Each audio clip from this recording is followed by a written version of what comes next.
You're listening to the Chiropractic Connection, by chiropractors, for chiropractors. This month's episode is a doozy, but the listen is 100% worth it. This month, we'd like to recognize Arthritis Awareness Month. Currently, there are approximately 40 million U.S. citizens affected by arthritis, and a quarter of that population includes children. Fortunately, chiropractic is a great drug-free solution for these people. In this month's episode, Dr. Kellie Baxter will be sharing nutritional tips for those affected by arthritis. And newly featured Dr. Paul Goldberg will share his story of how arthritis has affected him and how chiropractic has supported his lifestyle. And for our guest interview, Dr. Jackson will be learning some of the newest, most groundbreaking scientific and technological research studies that support the idea that chiropractic actually influences everything in the body from the one, the only, Dr. Haavik. So, here is this month's episode. Who doesn't like a moment to shine in the spotlight? GCA is always ready to give our members a shout out. One of our newest members, Dr. Kellie Kawamoto, is an expert in brain-gut lifestyle. Kawamoto has taken part in many training courses and is a certified massage therapist, EMT, and personal fitness trainer. Kawamoto is also a doctor of medicine and chiropractic. She recently participated in a training to learn about allergy elimination technique and muscle response test. Currently, Dr. Kawamoto is working towards building trustworthy relationships with hospitals to integrate chiropractors into their offices by stressing the importance of adjustments and their connection to brain-gut health. She hopes the integration of such programs will better assist patients through the state of Georgia. Thank you, Dr. Kellie Kawamoto, for all you do to support the chiropractic community. And now for the moment everyone has been waiting for, starring this month's experts.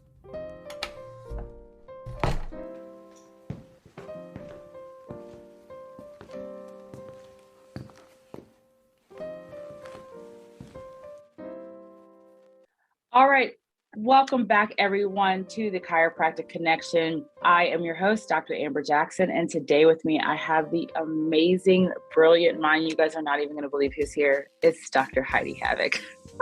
Can you believe it? She's here. I'm so excited to have you. Thank you so much for joining us. Welcome.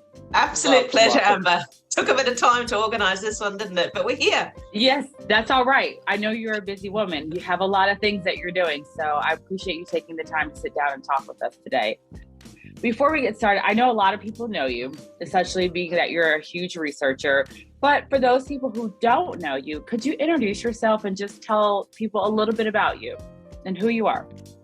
Right, so snapshot Haavik. I was born in New Zealand, but I actually grew up in Norway. So for those who speak Norwegian, I speak fluent Norwegian. Came back out to New Zealand for a 6-month visit, and that's now almost 30 years ago. So never quite made it back to Norway. I have 2 babies. My son's now 24 and my daughter Sophie is 20. I studied at the New Zealand College of Chiropractic. I wasn't quite sure what I wanted to be when I was growing up. I only came out for that 6-month visit to New Zealand and then I was going to go home.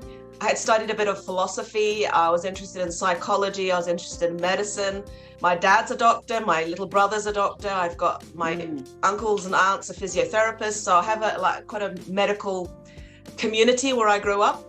But interestingly, my mother's grandfather was one of the first 1,000 chiropractors ever to graduate from Palmer College.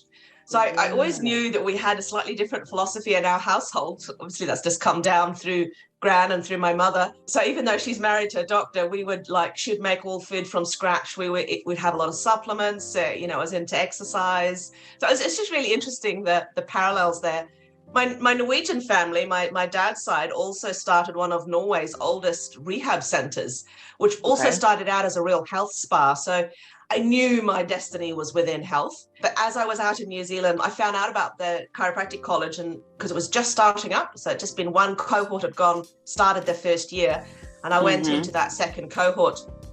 So I studied physiology, I went through chiropractic college, loved it. And I was still curious and I just didn't quite stop. So I went on and studied human neurophysiology at Auckland University and then ended up doing a PhD with Bernadette Murphy. Long story short, she up and left the country. So my only ambition with the research was to be Bernadette Murphy's research assistant, and I'd volunteer 1 day a week just to work with her because she's such a brilliant, brilliant mind.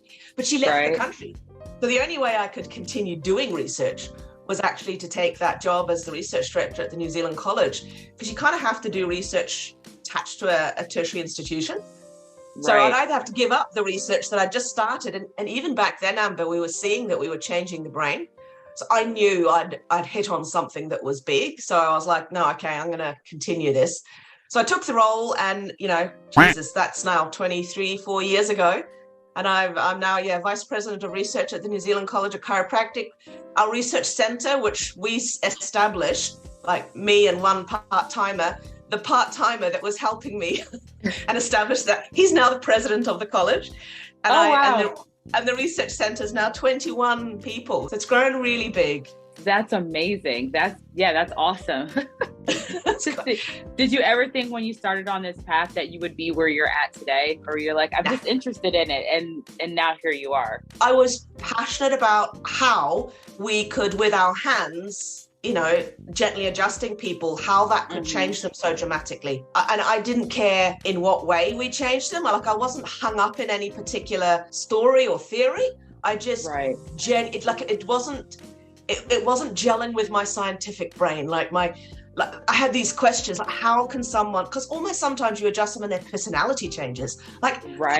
How's that possible if all we're doing is relieving pressure off squashed nerve roots? Then there was this research showing that, well, actually, it takes quite a lot of pressure on nerve roots to actually interfere with the axoplasmic flow or the action potentials across a nerve root. And normally you'd have so much pressure on those nerve roots to interfere with communication across a nerve root that you'd end up with radiating pain. So even that theory didn't make sense. So when we started, even in my early PhD studies, to see that when we were adjusting people, we were changing their brain function, like lasting brain changes, we started to rethink the whole model, and this is when it got exciting. And then I've just followed the data. I've never stopped.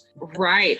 Absolutely. Because there's so much. There's so many, I think, unexplored areas in our adjustments and what we do, and we need someone to do it. So thank you first and foremost for doing it, because we know it makes changes, but again, to have that research to back it up is incredible. It's huge. It's awesome that we've got theories, and like these philosophers from our past, they were unbelievable, and they were so ahead of their time, it's not even funny. And it's perfectly okay if they got some tiny little detail wrong, Right. It doesn't make them idiots. If anything, they got 9 things correct and then one tiny little thing wrong. What about the 9 things they got right? So they're geniuses. Absolutely. Dee and BJ, and absolute geniuses of their time. So speaking of Dee, what do you think about, with the first adjustment with Harvey Lillard and him restoring his hearing, has your research led you to any conclusive answers or thought processes on how that could have happened? I'm interested to know what you think. Because we now know that when we adjust subluxations, we enable the brain to more accurately perceive what's going on inside of your body and in the world around you. So we've even done studies showing that the way your brain interprets sound and visual information changes when we adjust you. So because it's this central integration, you don't just see what your eyes tell you and hear what your ears tell you, your brain interprets that. Right. So and we fill in the gaps. Interpretation we can alter when we adjust the spine. So I think with Harvey Lillard, obviously some accident had happened in his life and he'd lost his hearing, right? And so the brain wasn't interpreting the sound information anymore. And then Dee comes along and adjusts him, and the brain goes, ooh, that's what these signals mean, and he can hear again. We've even done other studies where we've looked at cranial nerve innervated structures like jaw clenching. We can significantly improve that. Jaw clenching is a cranial nerve function, and that improves significantly and lasts for up to a week. So we know we can change the way the brain interprets cranial nerve information, but not just spinal function. That's obvious, right? We're pushing on the spine and we're changing the way the brain perceives what's going on at the spinal level, but this seems to be really vitally important for how the brain interprets sound, visual information, probably smell. smell, probably taste. And now, some of these little case studies that come along, that they smell differently, they taste things differently, sort of makes more sense. And I think there's a lot more internal signals as well. We know we changed dramatically the proprioceptive system, how the brain perceives where it is in space. But again, Right. not just the spine, but arms, legs. So the cool thing is, we'll translate this into a normal human being. Well, this probably affects their ability, clumsiness. A person should actually know where they are, and they shouldn't really injure themselves unless a kid comes catapulting onto them. You are just out for a normal walk or a run, like you shouldn't pull a muscle, because your brain knows the length of all of your muscles. So if you're just out for a normal walk or run, you shouldn't pull a muscle. You shouldn't stub your toe. You shouldn't knock your elbow on door frames. You shouldn't hit your head when getting into a car. But a lot of people do. And that tells me their proprioceptive system is out of place, or their brain isn't accurately aware of where their body is. Right. So this is this fascinating interplay. We can actually explain it now. According to the contemporary scientific model of what a subluxation is and the effects of the adjustment, it actually makes perfect sense that he could that Harvey Lillard regained his hearing. Pretty cool, though. Yeah, it is very cool. Absolutely. I love to hear that. Now, for a brief intermission. Healthy mind, healthy body, healthy soul. Here is today's nutritional experts giving you the latest tips and tricks to keep you healthy.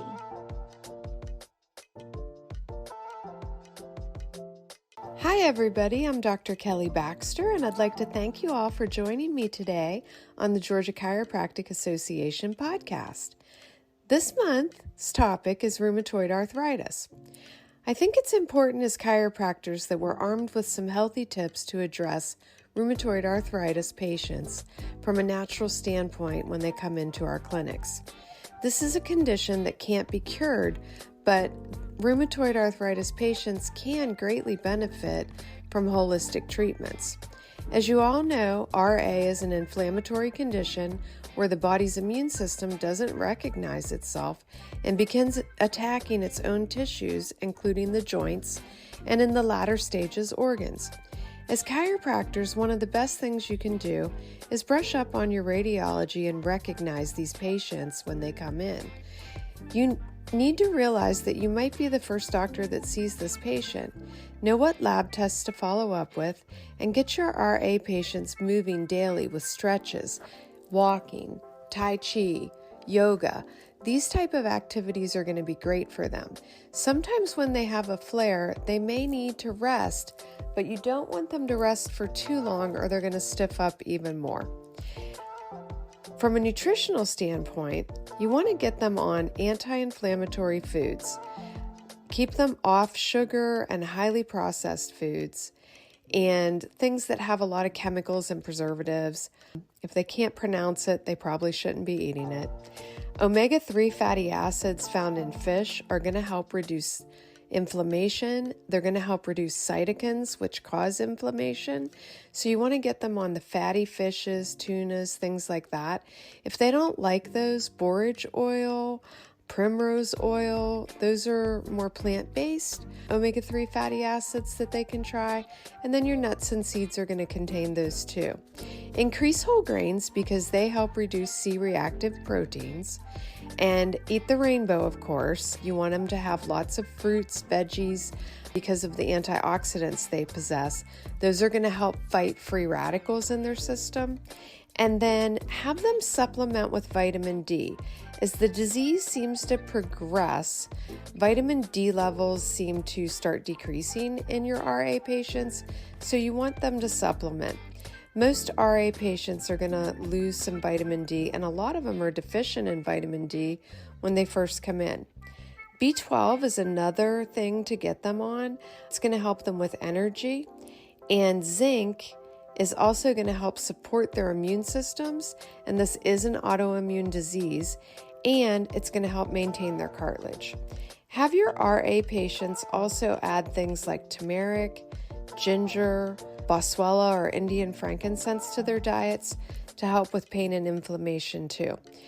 If we take this type of approach, hopefully we can slow the progression of the disease by keeping the inflammation low, fighting the cytokines, decreasing their C-reactive proteins, and keeping their antioxidant levels up, which is going to help boost their immune system.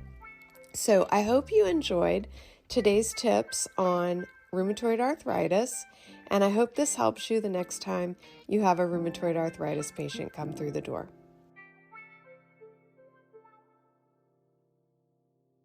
Now back to our featured interview.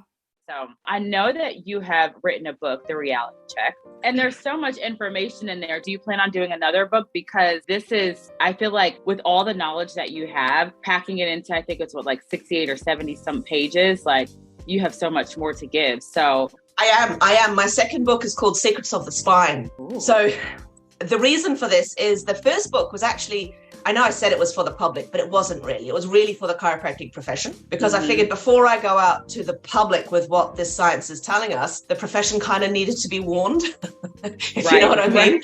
Yeah, because it's important that they know before, imagine all patients coming in and you still think you're relieving pressure off squash nerve roots, and patients start coming in with, I want to fine tune my brain, please. Right. And they're like, what? Yeah. Right. And then, of course, the public book that I'm actually working on right now called Secrets of the Spine, it's not about chiropractic. It's about why their spine is important for their brain and their health. So that's why my accountants have actually suggested that I add stress and sleep to the title. So I said, okay, stress, sex, and sleep, Secrets of the Spine. I like that. It's a little mystery, dangling a little carrot. People are like, oh, what's this about?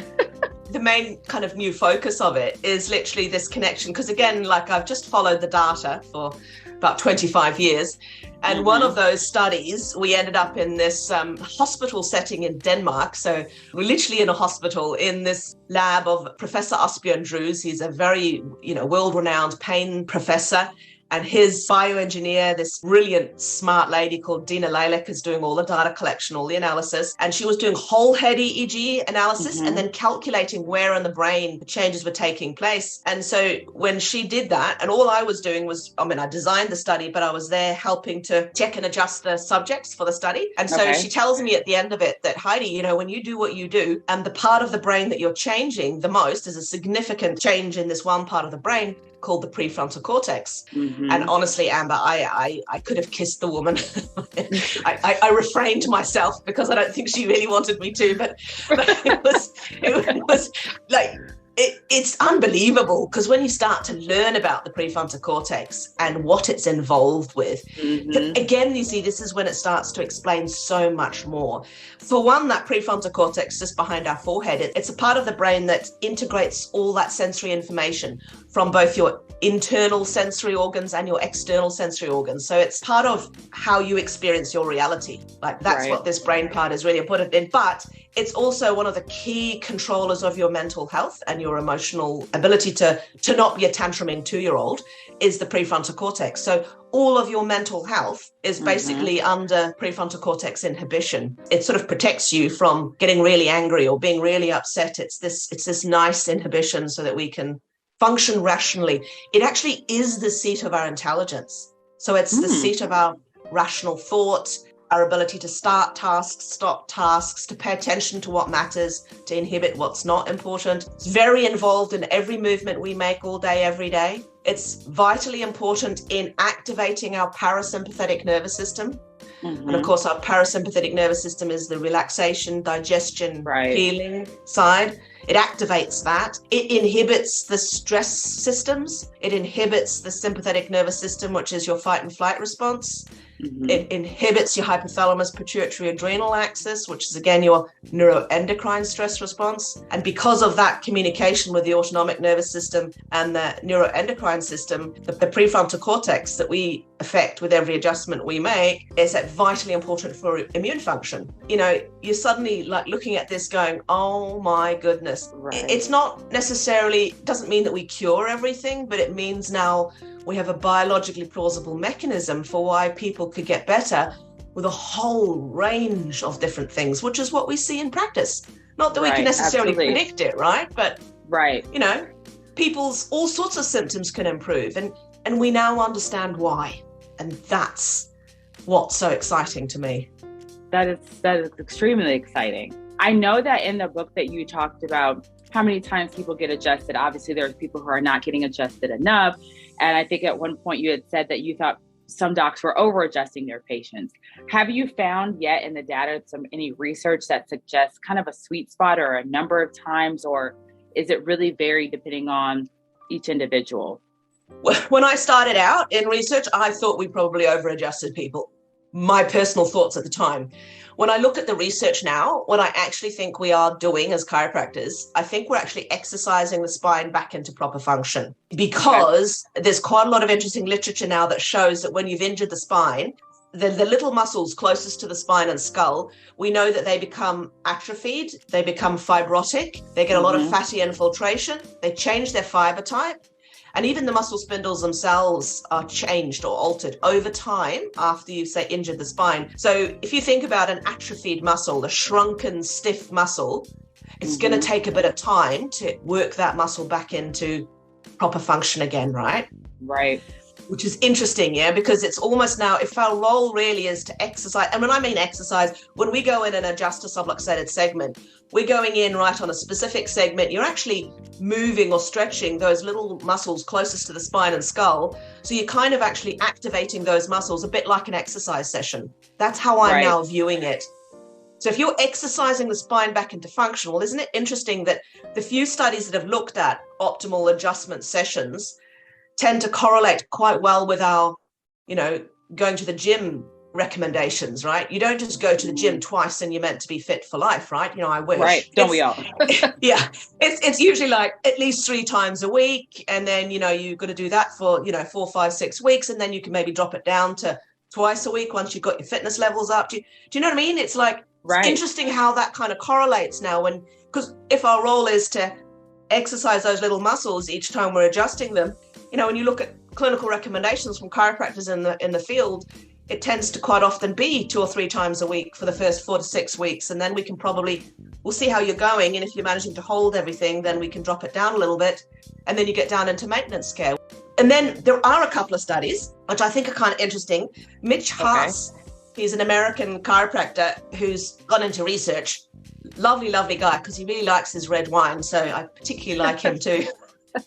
No, I'm just joking, but he does quite like his red wine. But anyway, he did these studies where he looked at how often do we need to, say, see somebody over a 6-week period, but then he followed them up for a year. So it's fascinating. So he first started doing this in low back pain. So he had people with low back pain, and then he'd be adjusting them once a week, twice a week, or no times in a week, and then following up, see how well that went.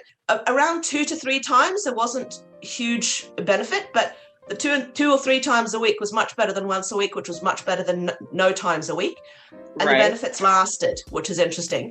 And then he did it in cervicogenic headaches. So headaches that are coming from neck dysfunction. And they were fascinating because there was a linear response. And the changes last up to a year. So, and that's a 6-week period. Of course, we don't know, well, what about if it was 4 or 5 times a week? Well, we don't know. He didn't test that. Right. And what about longer than 6 weeks of care? Well, we don't know because he didn't test that. And then there was another study done in Sweden by Eklund, and they looked at maintenance care versus symptomatic care. So just coming back when it hurt or getting a regular adjustment session. And their regular care was like once every 2 months. I mean, that's not a lot, right? When you think about it. No, not at all. Not at all. Not at all. And this was also over a year.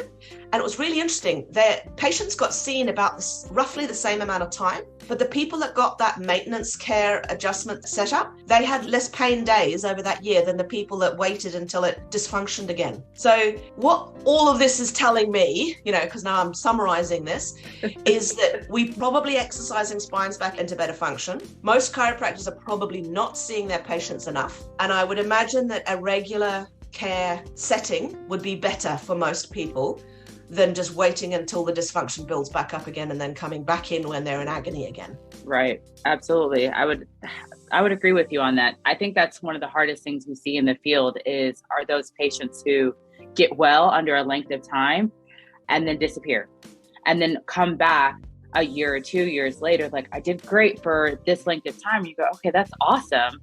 And then they're back. And it's like, dang, if I would have caught you 2 months before this came back, or we would have stayed on top of it. No, you're not back at a 10, but you're still at an 8. So now we've kind of got to start over again. Now, for a brief intermission. Have you ever wondered what makes chiropractic? We don't always have the answers, but it never hurts to imagine. Hey everybody, Dr. Eric Plasker here with Philosophy in Action, and I'm going to tell you 3 patient stories, very, very relevant. Chiropractic philosophy, science, and art, by the way, all in action. And what's really interesting, one of these people is an American, one of these is from the country of India, one of these is from Brazil. They all came in within the last 7 days, and we see this all the time. So arthritis, we know that osteoarthritis is degenerative. We know that rheumatoid arthritis, we know that it's inflammatory, it's hormone related. And what's very interesting, and all 3 of these people had varying degrees of both types of arthritis. And what is very interesting, the first guy from America, osteoarthritis, severe degeneration, severe nerve pain, felt immediate relief from his crisis care, responded very quickly. His immediate acute pain got better. But what's really amazing, we educated him 100-year lifestyle way. We talked to him about crisis care, making the critical transition to lifestyle care.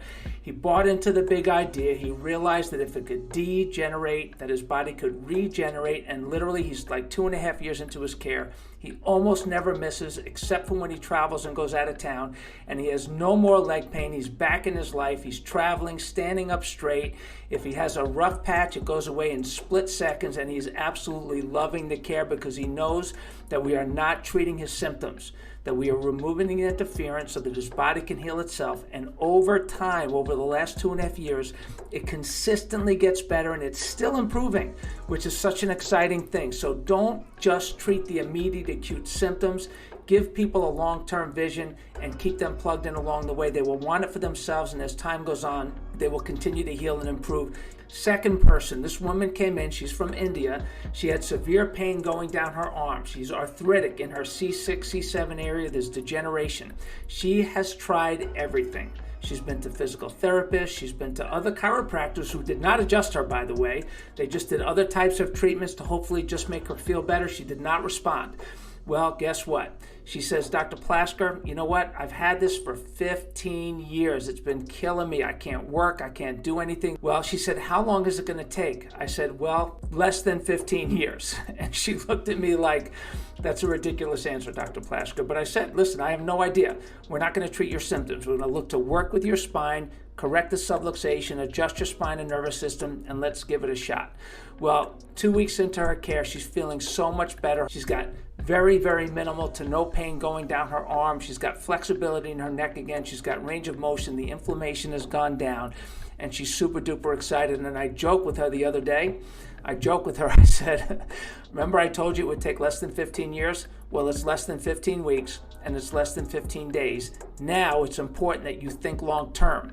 Don't just treat the symptoms. Let's stay at work, keep your spine clear, so long enough so your body can change. And you know what? She's committed to it. She's excited. It's the most for her, the most valuable investment she feels like she could make. And she's doing it because she wants it, and she's seeing the results. Third, this guy came in. He's from Brazil. Severe pain down his leg. He came in limping. He's got a history of osteoarthritis. He's got some rheumatoid arthritis. He's got an inflammatory condition. His foot is swollen. It almost looks like he's got circulation problems. He actually went to the medical doctor. He comes in and he did not get any results in a lot of different places. Went to a chiropractor about 4 years ago. He did not get adjusted. And he came in, we did 2 adjustments the first day, 1 adjustment the next morning. He was 60 to 80% better, and he's super fired up. He said, I cannot even believe I've been suffering like this my whole life. So what's my point? My point is, like all of you know, and I hope that you know, and we need to take care of our people in this way, to not just treat the symptoms, that if there is interference to the nervous system, subluxation, the body cannot do what it's supposed to do. The body adapts in ways that can be destructive, even though the body's adapting in a way that's keeping that person alive. We need to work with these people to teach them about the importance of having a healthy spine and nervous system over the course of their entire lifetime. And whatever else you may be doing in your practice, the number one thing, in my opinion, from a philosophy and action perspective, is locating and correcting those subluxations, getting them out of their life, these people's lives. So thanks for being with us, Philosophy in Action. Come on. Our community, our state, people are in desperate need of new healthcare leadership. They need you, chiropractors, so step it up. Thanks for being with GCA.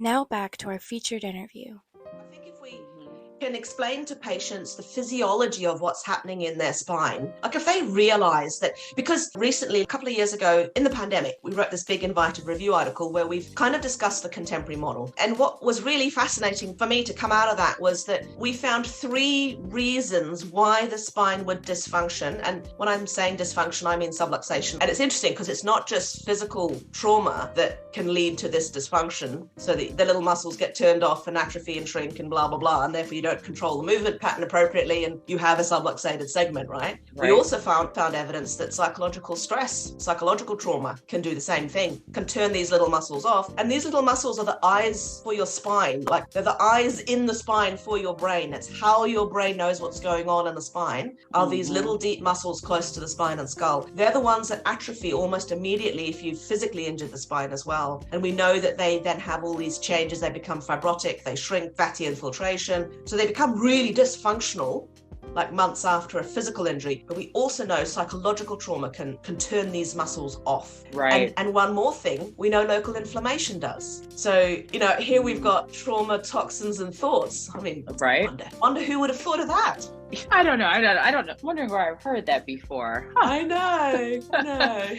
It's such a coincidence. I have never set out to prove DD right. I've just wanted to understand, how does that spine function? Another fascinating thing just on this topic before I forget is, like, other medical researchers are recognizing the importance of the signaling of the afferent signaling of these deep paraspinal muscles. So basically the way the little muscles closest to the spine, the way they are moved and stretched, then they send messages to the brain so the brain knows what's going on. And then it tells the bigger muscles how to move the spine when you need to move the spine. And so those little muscles are so important. Now it's recognized that the signaling or the change in signaling from those little muscles is most likely what's causing and maintaining a lot of musculoskeletal pain symptoms. Now, isn't that interesting?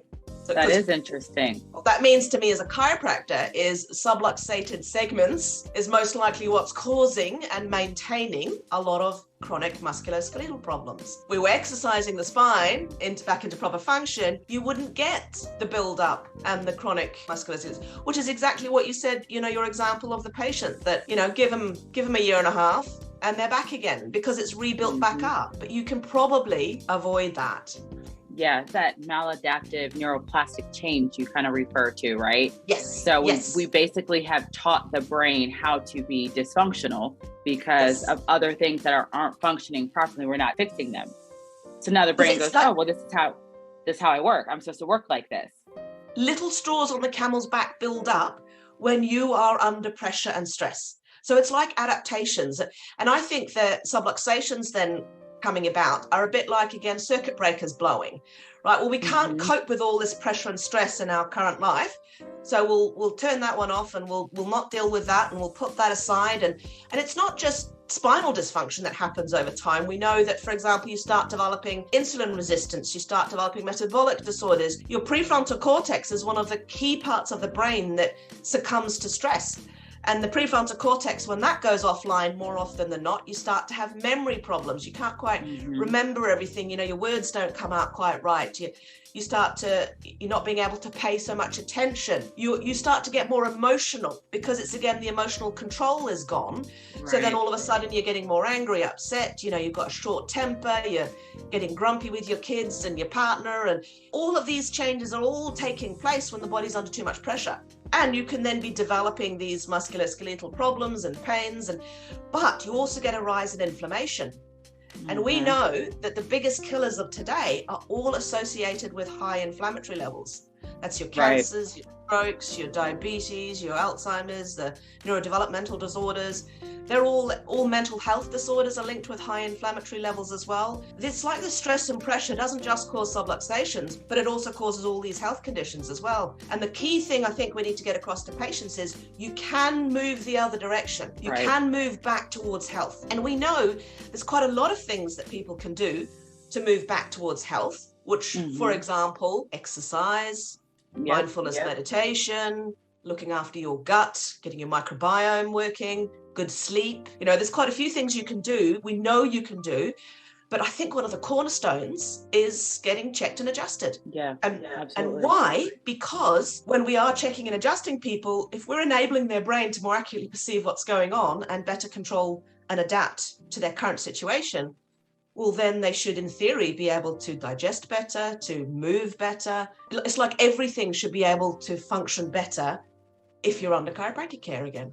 Absolutely. Yeah. I was reading, or was I reading it, or I heard this study where I think it said that the brain has neuroplastic changes for up to 6 days after an adjustment. Have you found that? Is that accurate? I haven't seen that, because the studies that we've recorded, normally we record for, say, maybe an hour and a half after a study, if we've set it up to do so.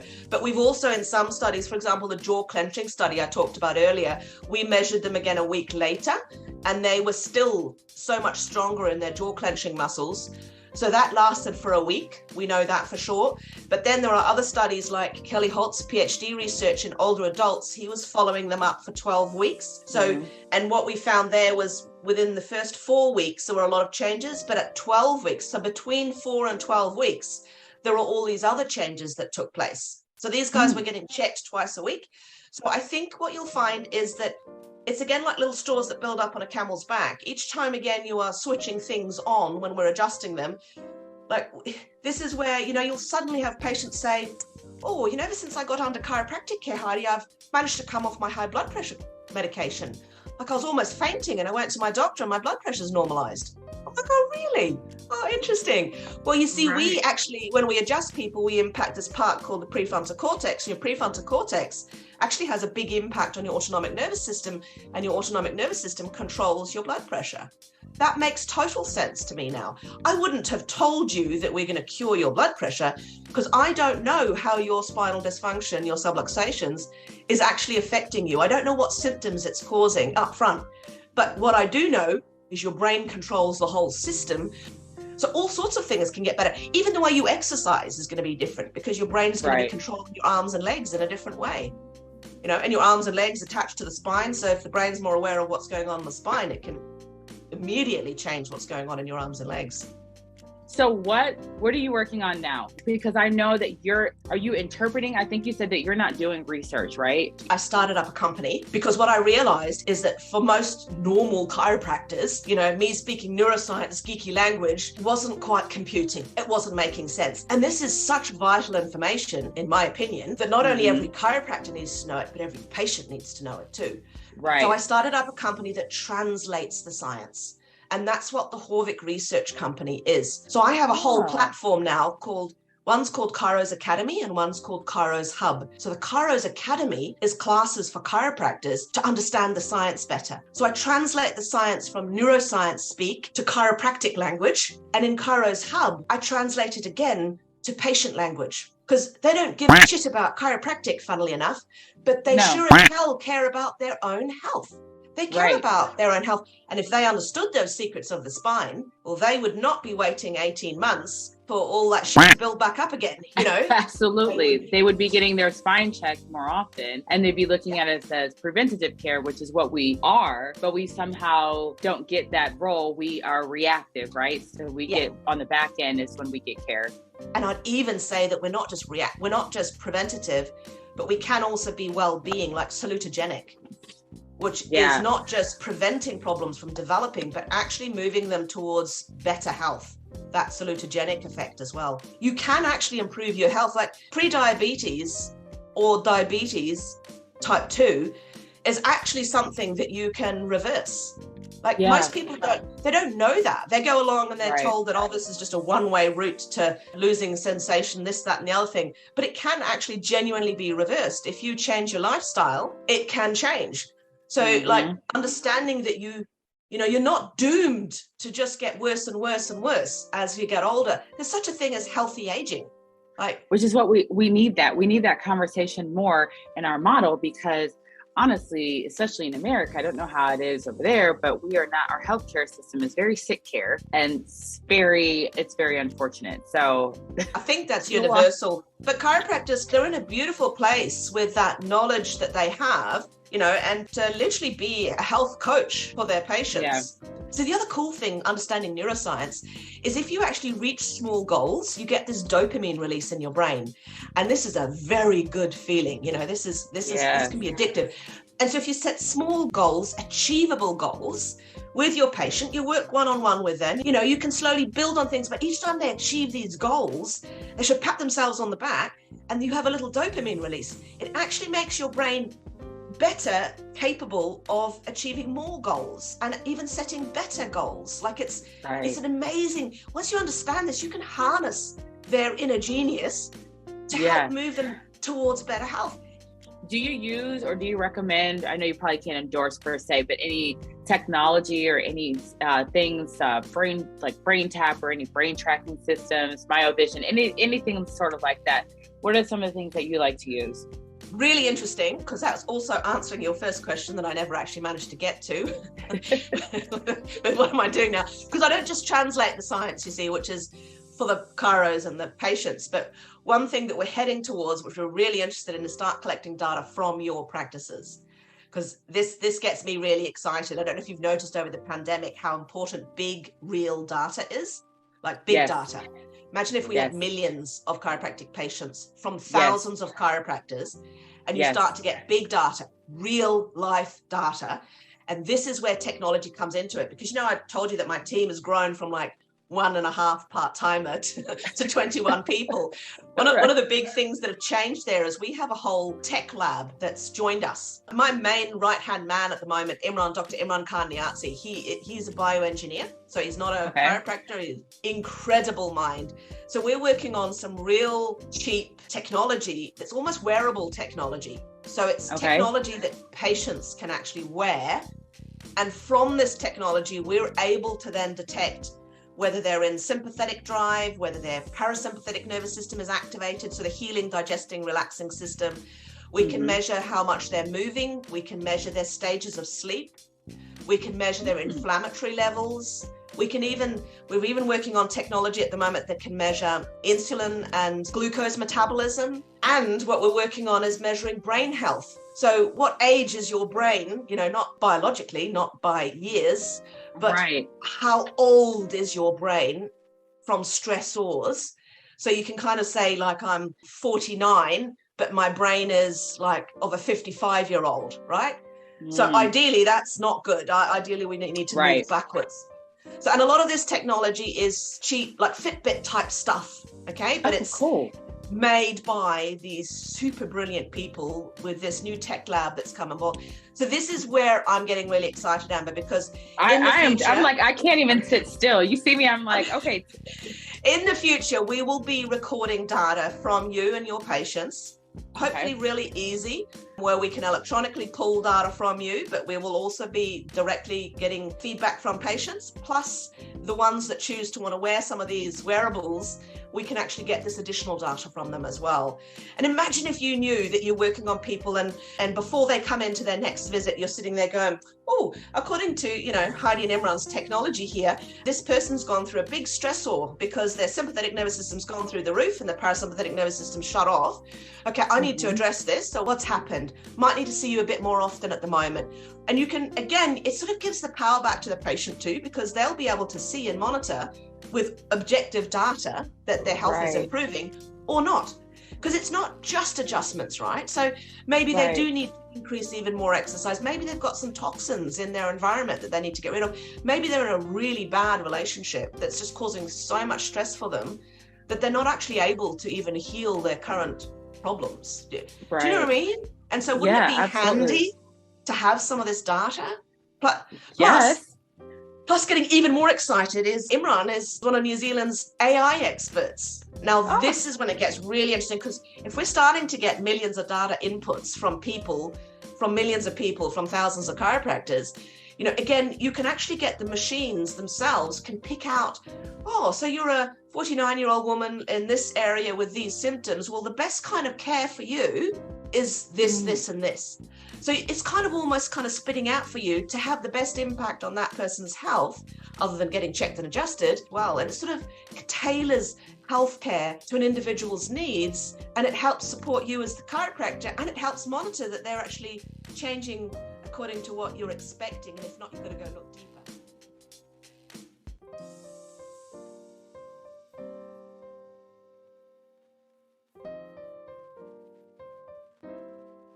Now, for a brief intermission. What better way to make every day your day than by learning how to treat yourself? Here is today's wellness tips. This is Paul Goldberg speaking on behalf of the Georgia Chiropractic Association, advocating for the doctor of chiropractic as a guardian of public health. Today, I'd like to talk with you a little bit about rheumatoid arthritis and other rheumatoid disorders. This is a topic near and dear to me, as in the 1970s I had rheumatoid arthritis and other rheumatoid diseases, several of them myself. And over the past almost 50 years now, in both through personal experience and primarily through practice experience with thousands of patients, I've gradually learned some lessons that I'd like to share with you today. Rheumatoid diseases afflict a large segment of our population. Rheumatoid arthritis alone affects about 1.5 million people in the United States. About 70% of them are women. Rheumatoid disease patients as a whole I would refer to as the most neglected segment of our population. They receive very little attention. It's a very misunderstood idea. A lot of people think that rheumatoid disorders, rheumatoid arthritis only affects older people. As somebody who was afflicted in his 20s, I can certainly tell you it's not true, not only because of that, but because Dr. Tenner and I at our clinic see many, many patients in not only their teenage years and their 20s and 30s with rheumatoid diseases and rheumatoid arthritis, but also many children. These autoimmune disorders occur because there's something going on with the body where the body's attacking itself. But that is not enough to really understand the situation. The approach of medical physicians is to suppress the immune system through toxic pharmaceutical agents, whether that be steroids with all their side effects, or the various biological drugs that you see advertised all over the internet, on the television, on the radio, such as Enbrel, Humira, and Remicade. Many of these will be called TNF blockers. We need to quiet the immune system, but we need to quiet it by identifying what's causing it to be overstimulated in the first place. And to do this, we need a foundational approach. A foundational approach begins with a really good, thorough, lengthy case history on the patient, where we cover their entire life from birth all the way to the present moment. At our clinic, we usually spend about 90 minutes doing that. It has to be a detailed process with the doctor and the patient fully participating. As part of a general foundational approach also, there's some things that should be covered with every patient. One of those, as doctors of chiropractic, is to look thoroughly at the patient's biomechanics and to look thoroughly at the patient's neurological situation, both of those of which we are expert at. Another area we need to take a good look at is their biochemistry, not just their diet, but the way the food is digested, absorbed, and assimilated, and how wastes are eliminated from the body. A third area, which has become increasingly important in recent years, is toxicology. When I was in public health school studying toxicology in the late 70s, it was already an important topic. I think it's even a more important topic now. We are literally immersed in a sea of toxic materials today. Heavy metals, volatile organic chemicals, pesticides, herbicides, BPA, glyphosate, a whole host of industrial pollutants in air and water and soil, xenobiotics, and endocrine disruptors.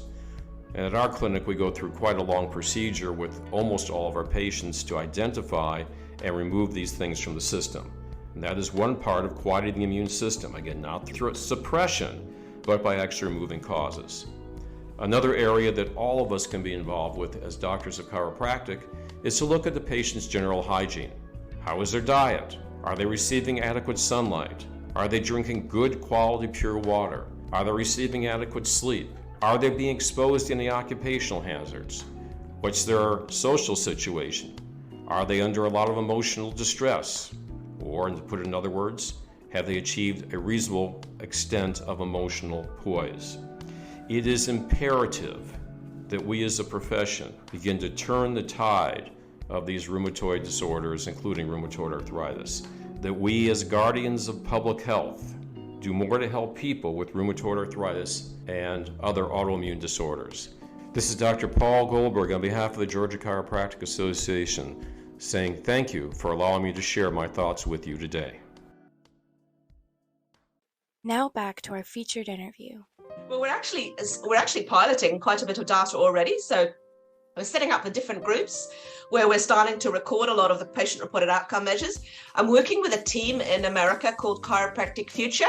Have you heard of the Chiropractic Future and the big strategic plan that we've put together? But tell our listeners because they might not have heard about it. Of course. So I think it was born out of all the state associations in the US collaborate, and that's Chiro Congress. Came up with this, that we really need a strategic plan for the future. I know it's been tried before, but this is the first time that all the state associations working together, which number one is a big deal, right? Yes, it is. It's huge. It's huge, right? They're working together. Let's come up with a strategic plan that we all agree upon, so that the big thing for Chiropractic Future is not uniformity, but unity, like working together despite our differences, collaboration and transparency. So they got thousands of survey filled in from chiropractors all around the world, even not just America. And based on that, put together a big strategic plan with some really amazing people that helped put that together. I never thought that they could do this, but they did. Like, they had some amazing mediators that put this together. I somehow managed to volunteer to run the research committee. Not quite sure how I managed that because I had no time. But anyway, we thank you. Well, it drives me because one of the things that we talked about in here is this practice-based research network. Is this, like, if we could do this, Amber, if we could be recording from even thousands of patients, from hundreds of chiropractors, it could make such a big difference to understand what really works in practice, Amber. Like, can you imagine if, like, we could compare people that got seen once every 18 months to people that got seen, once a week? What about once a week versus twice a week? What if we could start comparing big data sets? Who gets better and under what kind of care? Because I don't think it matters too much what techniques we use personally. It doesn't seem to matter in the research we've done, but it does depend on how good you are. And giving shit seems to, chiropractors that care about their patients, I would imagine makes a difference. But imagine if we can actually start collecting this. And this is one of the key goals of the Chiropractic Future. I'm just heading up the research committee, but we are trying to translate the research we do have so that chiropractic profession knows about it and that the public understand. So that's two big things we're trying to do. We're trying to raise more chiropractic scientists. So we've got a big fellowship just been approved through Dartmouth University, which is a big deal. Wow, that's huge.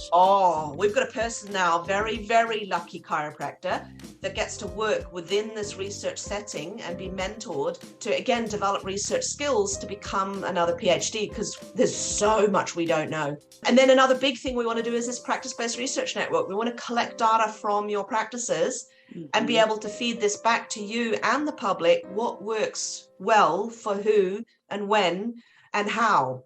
Because I think, again, like, chiropractic is undervalued. It's not understood. It is just, like, so not utilized the way it should be. If we get big data, if you've got thousands of people and we'll be recording from the patients eventually themselves as well, and you start to feel that they're changing under chiropractic care, you can compare it to how they respond to physiotherapy, to how they respond to medical treatments or surgeries. And again, start to look at, well, actually, if they just have conservative chiropractic care, they end up not only better with those symptoms, but they also have all these other benefits, like they sleep better, they feel better, they're more resilient, they cope better with their health problems. And it's like we can actually explain that now. So this is a really exciting sort of future direction that again, I'm somehow working on desperately. Yes, it's super exciting. I mean, long gone are the days of them saying that we're a pseudoscience, right? Because now we are so far past that. I literally had this conversation with a patient the other day who sat in my office and told me how much he despises our profession, although he knows little about it. Now imagine, that was a very hard conversation to have with him as I was treating his daughter, who was getting better. In 3 weeks' time, she stopped falling off of horses that she's been falling off of for 5 years. I've adjusted her twice, and we've had changes, and yet her father is an unbeliever. So, I love the fact. It's not even a belief. It's a science. Yeah. That latest review article is what you should be sending someone like that, because it's got 250 references in it and explains the contemporary model of the subluxation and the neurophysiological effects of chiropractic care. And it is backed by a lot of science these days. First time I was accused of being a pseudoscientist, I had to look it up. I didn't know what it meant, but it means not getting peer reviewed. It means like just having an opinion, but not being peer reviewed by fellow scientists. And I'm like, Jesus, Amber, the amount of peer review my papers have gone through, like I have not, every single one of them, well, the bulk of them are in neuroscience journals. The bulk of them are actually in neurophysiology journals. And they've been peer reviewed by fellow neurophysiologists. And then the ones that I've published in chiropractic journals, again, they get peer reviewed by the chiropractic academics. Like, there is no pseudoscience. I mean, there are people that just make up opinions or make up their own journals. I'm not saying it doesn't exist. It does exist. But that exists in every profession. Yeah, absolutely. And so just because you've got one or two cowboys doesn't mean that the bulk of the research that's being done these days, it is solid science. Yes, it sure is. It's absolutely amazing. So how can they get involved? What can they do? Because not everybody is BioLife University. Not everyone's close to a school. Some people are kind of far out. What can they do to be a part of, Chiro Futures, advancing our profession forward, besides being involved with their state associations and things like that? What would you suggest? What are your thoughts? So there are multiple ways that you could directly help what we're doing. For example, just go to Chiro's Academy and join and want to learn a little bit about the science that we currently have. That's us just teaching you the science that exists. On Chiro's Hub, again, you're supporting us. I've pretty much roped my entire research team into helping create these resources anyway. So if you want to share this latest science, the contemporary model of the subluxation through Chiro's Hub, joining that membership, that again supports the team. You can directly donate to research studies, like through the New Zealand College. I'll send you a link, Amber, because I've got, links to these different things anyway. Perfect. Where people can actually pick and choose from a menu. Like, we're about to start a new PhD student, a brilliant chiropractic lady, who is now going to start her PhD looking at the neurophysiology of adjusting babies. Never been done before. Never been done. Now she needs support. She's got like 3 children, so she needs a scholarship, number one.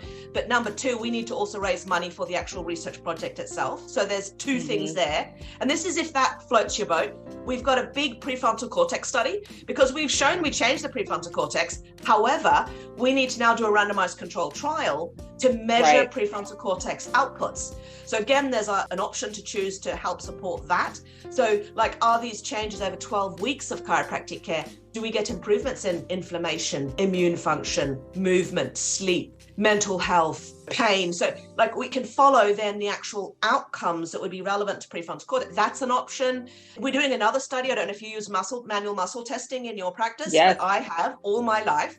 And I've always been really, really interested in figuring out what the hell is changing within the muscle itself. Well, we have the freaking technology now. We've got like high density EMG measures where not only can we like source localize what's happening inside the brain, but we can also source localize what's happening inside the muscle with the individual motor units. And how is that changing? Is it coming from the brain? Is it coming from the spinal cord? When a muscle tests strong versus weak with manual muscle testing. So that's an option, help support that project. Or just general support, like because we've got 50 other projects on the go. I've got a team of 21 now, so it's really ramping up. General donations. And then again, through Chiropractic Future, help support Chiropractic Future. Push this, driving the tech so that we can start recording from practices. Like, we've got these amazing people again that are volunteering their time to to pull data from electronic health records into what we're calling a data lake. And he's got some master's students from a university that are helping him build it's like almost like a little AI tool where it's like we can ask the data questions. So, if you've got this condition or you've got this kind of chiropractic care, what are the health outcomes, from them, So it's like it's happening, Amber. We're right in the middle of this technology advancement. And yes, there are multiple ways, and I'll send you all the links so that can be lovely. I definitely want to make sure we get it out there. A lot of people are very excited for this interview to come up today with you. I'm super excited to be able to share this with them. And we've hit on some really important things about how they can help and what they can do. I really feel like post-COVID, since the pandemic, I knew this would be our time to shine, right? I just had this feeling. I was like, once we come out of COVID, like this is it. This is when we get our chance. Like we've been proving it, but now we can really show what we can do, what we're capable of. So I'm really excited to see what happens over the next 5 to 10 years. And I think we need to let go of the fear. Like we need to let go of this fear. Look what's been done to people over the last 3 years. Mm-hmm. Like it's insane, right? The amount of fear and crap that they've been subjected to. Like you are so right. Now is our time to shine because the people desperately need chiropractic care. It's not even funny. Yeah, no, not at all. Especially, over here, I don't know about you guys, but we're fighting this opioid crisis here. We've got so many things, and people are looking for alternatives. They're like, what can we do besides take something? And I'm like, yeah, well, here and we are. This is literally why we created Chiro's Hub. We've got over 50 or 60 different little whiteboard animations on all these different topics, because I know that number one problem that I've heard from chiropractors is A, they're not able to communicate the science of chiropractic very well, and B, they don't have time, right? Because you should be busy checking and adjusting. So get your practice managers and stuff to share these little animations. You can have them running in a smart screen TV in your waiting room. We have over 5 hours of material. It's all based on the latest science, but all in the lens of this contemporary model, this brain model of chiropractic care, of the importance of the spine for your brain health and your overall health. We go into the opioids, we go into the new science of pain, because even that's changed, Amber. We know now that chronic pain is a whole lot of maladaptive processes, like just linking it together now so that the public understand what's going on in their body when their spine's dysfunction and why it's so important that they and their family and friends have a spine free of interference. Absolutely. And I think what you just said was they need to understand. So what I see has happened is doctors don't explain, right? You go to a medical provider, you go to a surgeon, they're going to tell you what they're going to give you and what you're going to do, but they don't really explain to you the why behind it. Like, why is your body doing what it's doing? And I found that, I think that's the thing that attracted me to chiropractic so much, was that we are teachers to our patients and we love to explain to them, sometimes to the detriment of we nerd out a lot. We're like, okay, I got to back it up a little bit because I know I go deep with it. And some days I'm like, what answer do you want me to give you? The quick one word, like one liner? Or do you want me to really break down the processes? And surprisingly enough, I have quite a few patients that will sit there and listen to me give them a lecture. If I had the time, they would sit for 10 or 15 or 20 minutes and they'd be like, no, tell me at the highest level. And I'm like, well, I'll kind of bring it down a little bit, but they want to know. Now, I know they do. And we've even created knowledge. We've even created a learning hub now. As part of the Chiro's Hub, there's a learning hub for patients and your CAs, your chiropractic assistants or chiropractic techs, so that they learn to answer some key factual questions. Because this knowledge has been around for 20 years now, but it takes time for that to become common knowledge. And we're in that phase now where it is becoming better known. But your CAs can be a big help in that, but your techs and your keen patients that nerd out on this stuff. You can hook them up onto Learning Hub and then they can start learning. And it's, for them, it's all free as part of the membership, and then again, that's supporting us to do the research that we're doing. So it's a win-win all the way around. Yeah, it's a cycle. I love that. Yeah, because they want to know, they want to be more in control. And I think doctors have been too much of gatekeepers to the body, of not explaining to patients like, oh, well, don't worry about that. We're going to give you this pill or we're going to do this procedure. And it's like, no.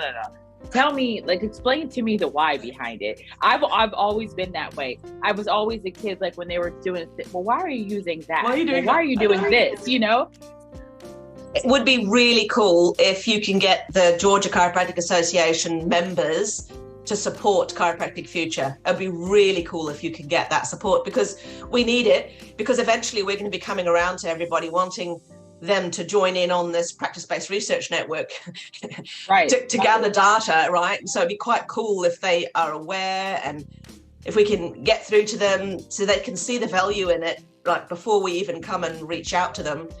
Eventually, we would like to know ongoing, who you're seeing, what you're doing, what advice you're giving them, so we can work out what kind of packages seem to have the best responses for people.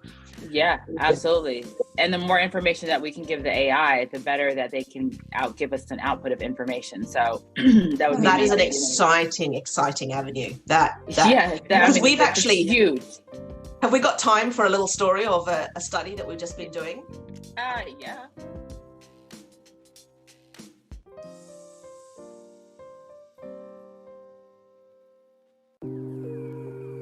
This is Chiro Tea, where we spill all the latest gossip in chiropractic.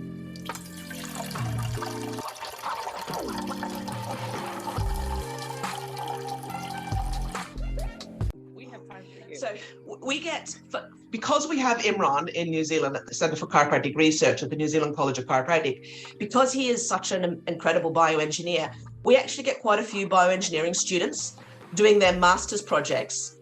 They come out and do their thesis with us. So we just recently had 4 Danish bioengineering students all working on AI projects. So we give them the data, and then they do this AI analysis on the data set. So one of the sets of data we had is, we have this other French bioengineer who came out and did his PhD with us. So he recorded high density EMG, so like several hundred channels of EMG over the erector spina muscles from T12 to the top of the sacrum. So all the erector spina muscles on both sides. The chiropractor would come in and say exactly where between T12 and S1 they were subluxated. They actually checked the whole spine. And so they noted where the subluxations were. We've got all this high density EMG data. We've also got movement. So we've got the 3D motion capture analysis system, so we can get very good motion capture of their movement, so we can monitor it. So what we gave one of the groups of these bioengineering students out from Denmark was, we gave them all the high density EMG data during forward flexion. We actually had all the other movements as well. So we've got lateral flexion and twisting and bending, but just forward flexion, high density EMG data from their whole erector spina muscle. So this is a lot of data. You've got like 300, 400 channels of EMG data over time during that movement. Well, what they sort of said is that the chiropractor has identified where their subluxations. Can the AI data pick up on areas where it's different from the rest? So it's like, so they split it into 4, and they said there's upper left, upper right, lower left, lower right. And it was almost a one-to-one correlation. So if they were subluxated in the upper left, the data picked up on it, one-to-one, almost like 100% correlation. And so then they started splitting it up into more and more segments. And Amber, the computer could find the subluxated segment that had been identified by the chiropractor almost down to the segmental level. Wow. So again, you talk about pseudoscience, like it's there. And this is the kind of projects that we can work on at the moment. Like, this was just to give them something to do. Right. and it's like, it's incredible. So imagine now, 10 years from now, there will be equipment that can sort of just run down the spine, a bit like the subluxation station, where it's actually identifying, look, here's an area where it's been, subluxated for quite some time.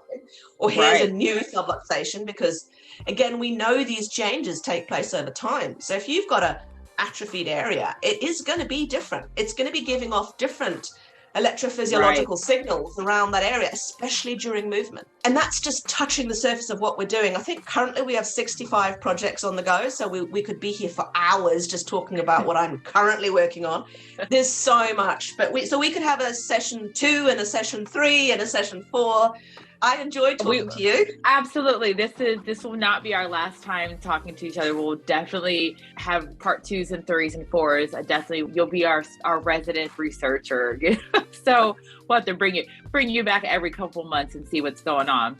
Are you coming to the States? Are you coming to the States anytime soon? I am, as of May, allowed back into the country. What do you mean? Did we kick you out? They didn't let you in? Non-citizens had to be vaccinated.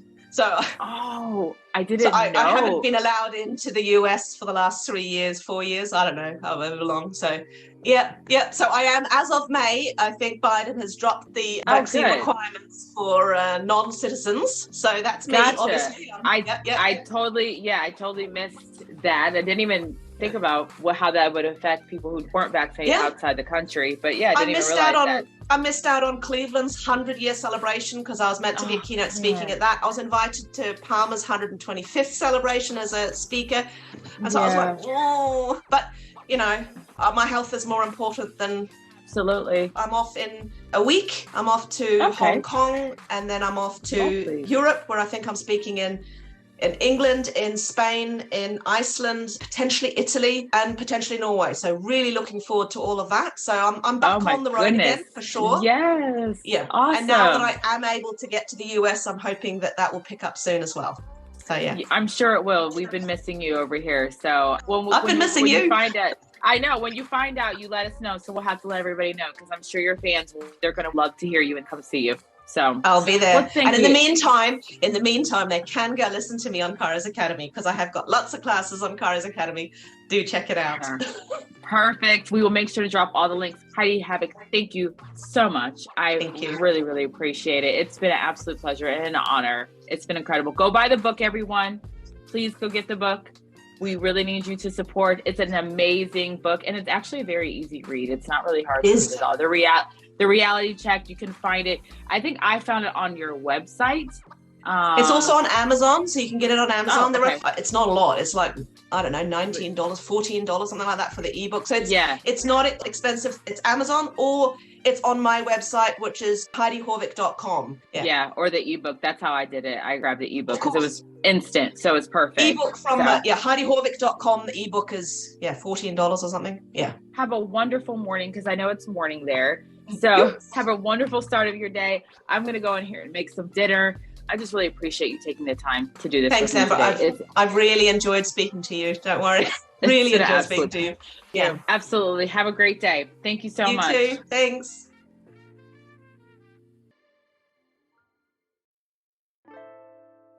Our executive producer is Dr. Amber Jackson. Production staff is GCA Executive Director Valerie Smith and Communications and Event Coordinator Sequoia Gonzalez.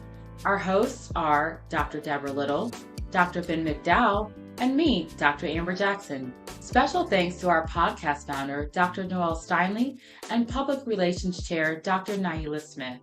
We thank you for listening, and we want to hear from you. Please send us a comment or a question to sgonzalez@gachiro.org. You may be featured in a future episode. You can also find us on iTunes, Spotify, Audible, and the GCA website at gachiro.org. Please subscribe, rate, and review us. Don't forget to follow us on your social media channels, Facebook, Instagram, and Twitter. The views and opinions expressed on this podcast are solely those of the participants and are not necessarily those of the Georgia Chiropractic Association or its employees.